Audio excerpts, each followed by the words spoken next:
Welcome back, guys. It's Mad King Corduroy, and today we'll be looking at my Olivetti Praxis 48 Electric Assist Typewriter. I picked this up yesterday at the local Goodwill for a mere $10. It was marked $14.99, but I had a $5 coupon that knocked it down to something like $10.75 or something with tax. So I got a hell of a deal on this because, from what I understand, this is a pretty rare typewriter. It's like I think a late 60s typewriter. I haven't really taken the time to look it up, and as you notice, I haven't really taken the time to clean it off. I was having some trouble getting it to shift the platen up when you hit enter to go over, start a new paragraph or start a new line, whatever you call that. It wasn't doing that. It was sticking, and I got some advice to pull on the string that controls that, and it should have fixed it now. It seems to have definitely improved it, so we shall know shortly if it did. Let me go over it a little bit. As you will obviously already have noticed, it's a very bizarre looking machine physically. The design is very strange, especially it's just weird overall. These keys are very strange. The space you have to press on them are very small. The color scheme is weird. The keyboard is actually not touching the ground. I can slide my hand underneath here. It's up off of the ground. Or not ground, I mean surface, obviously.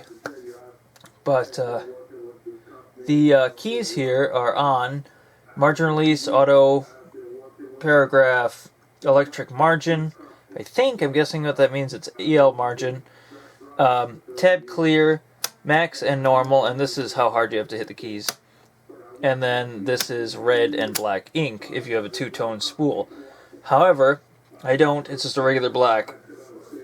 As you can see here when I lift this up, that is really fancy, I think. That is really cool. That it actually just goes shoop like that. Very neat.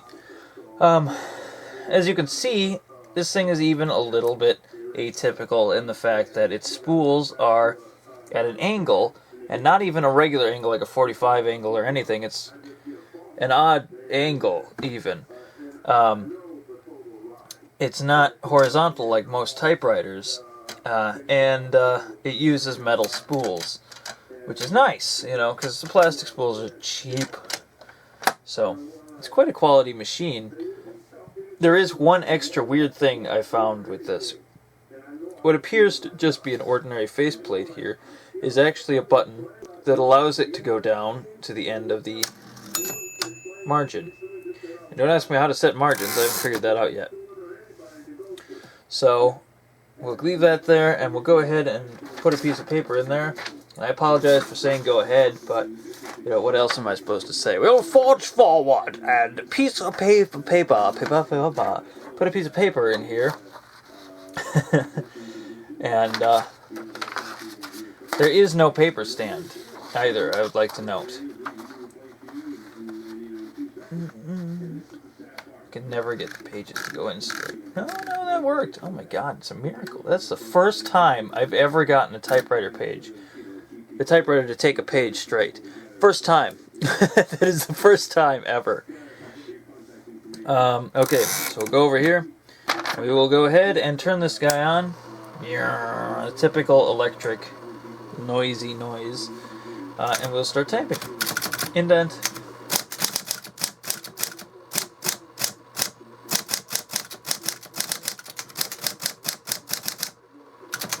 Praxis 48.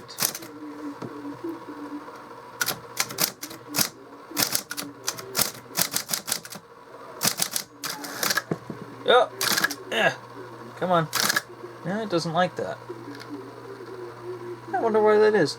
As you can see, it's not quite moving the platen down. I'm not sure what the deal is.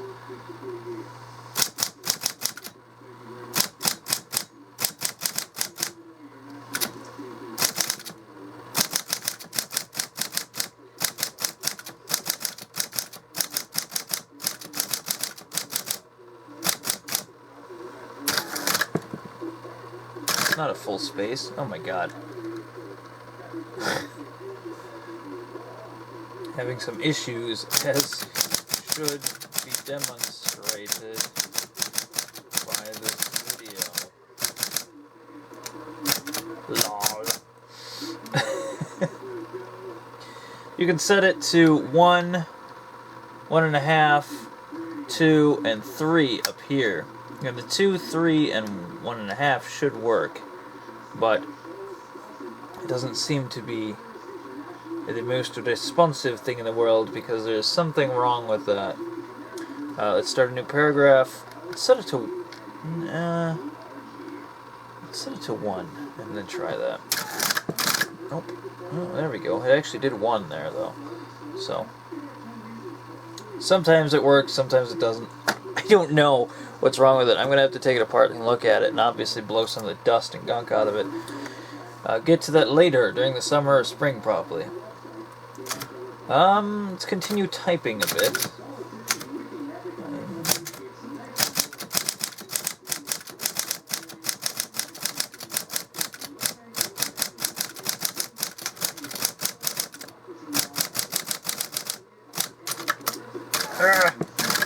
Come on.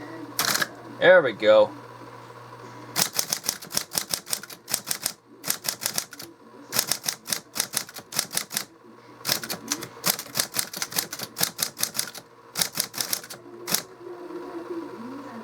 Oops. Oh, wrong button. See, that's the problem with these tiny buttons. You hit the wrong key, and then you screw everything up. So, it's... Yeah, I messed up that line.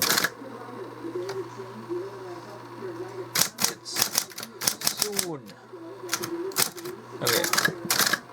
And now just to show you what all of the key characters look like, we'll go ahead and type them all out, and then I'll hold the page up to the camera so you can see it.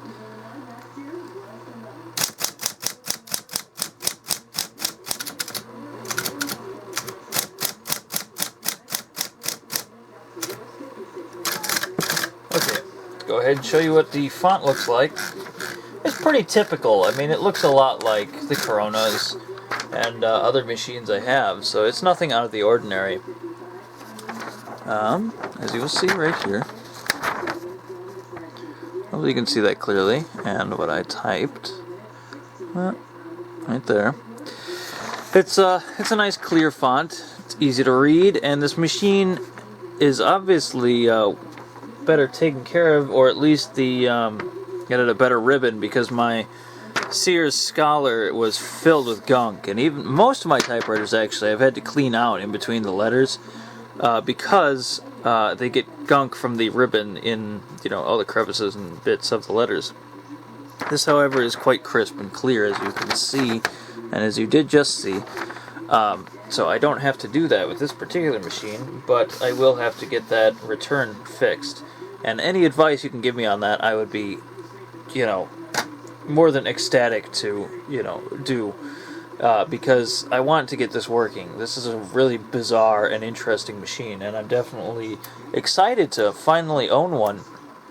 I never really, you know, I wasn't ever really interested in electronic typewriters until recently, or electric assist typewriters, I should say. I'm still not interested in electronic typewriters. Well, that's about it for the Praxis 48. I hope you enjoyed this video, and I hope you enjoy the video quality now, because I got a new camera, and it should be slightly better to look at.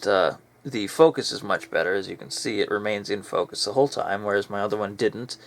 And the microphone is okay. It's not as good, I don't think, but it's alright. I'm Mad King Corduroy, and this is Transcendental Airwaves. If you enjoyed this, be sure to check out my other stuff, because I have other typewriter videos and early computer videos, as well as some of my music, although I haven't done that in a while, and I probably should get on that. And thank you for watching.